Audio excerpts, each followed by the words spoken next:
What is going on, you guys? It is your boy Omzy here, back episode 4 of Tokyo Ghoul. We saw a lot of stuff happen in the last episode. We got introduced to a lot more characters, with obviously got introduced to most of the CCG, obviously with Jason getting some new pliers and threatening the Fuguchi family. I think that's how you pronounce it, threatening them, which obviously Hinami is not able to see her father because her and his wife have to distance himself from them in order for hopefully them not to be captured or, let's say, killed. We saw a lot of characters being introduced, and also we saw Kaneki's mask start to be made. Hopefully it's done by this episode because I want to see it, and I just want to see how it looks and maybe how it, like, what it does. But yeah, so much just left to be in store for this show. They're constantly introducing stuff more and more and more each kind of episode, and this is really only episode 4. Then again, it's a 12 episode season, so the season's going to kind of act pretty fast, and they're going to start to throw stuff at me pretty quick, which I am going to do my absolute power to try to absorb as much as I can. But with that being said, let's just get straight into it, and let's see what else new that they're going to kind of throw at me, and what else new that I'm going to learn. But let's just see. If you guys are new to the channel, like my reaction, like, subscribe, comment down below, and if you guys want to get notified when we release those videos, definitely smash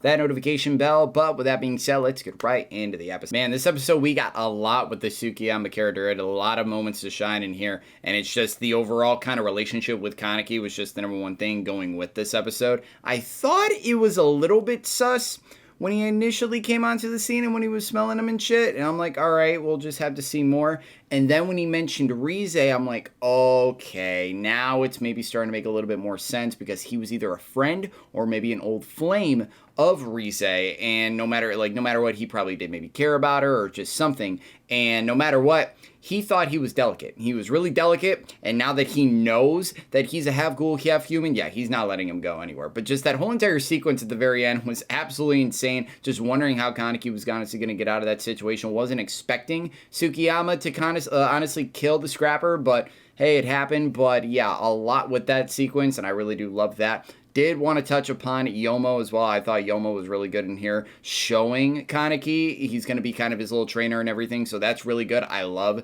that Kaneki is at least going to train, and at least with him getting these kind of ghoul powers, is that he's not just going to be initially good at fighting. There's obviously more stuff that he can learn, so I love that with the character. It's just, I love, obviously what I've said with these shows is that I love when characters are not initially starting to become OP, or just starting like, oh, they're initially good at something or whatever. I love that you're building up, and it's something that you have to do with your characters, and it just fleshes them out even more. It gives them something to do, because if you introduce somebody that's already good at something, what's the point? Where are they going to go? So how are you going to have people kind of care more for this character and be more invested? So that's what I was just kind of saying with that. But overall, this episode was pretty solid, and let's just see, honestly, where it kind of goes. We're almost halfway through the first season of Tokyo Ghoul, and honestly, the only season I'm going to react to. But still, think that the anime is doing a pretty good job with animating the manga so far. Do think it's a little bit fast-paced. I don't know if you guys can maybe agree with me, but that's probably what I'm saying. I think it is a little bit fast-paced. I think we're getting a lot within the last 4 episodes. I think we're getting a lot of characters, so it's a lot to kind of take in. I'm going to do my absolute best to try to watch this entire thing and just honestly see what honestly more just happens. But yeah, we're just going to keep rolling on. Thank you guys for watching my reaction. You guys are excited for the rest of Tokyo Ghoul, and you guys like the channel, like, subscribe, comment down below. And as always, my name is Omzy, and I am out.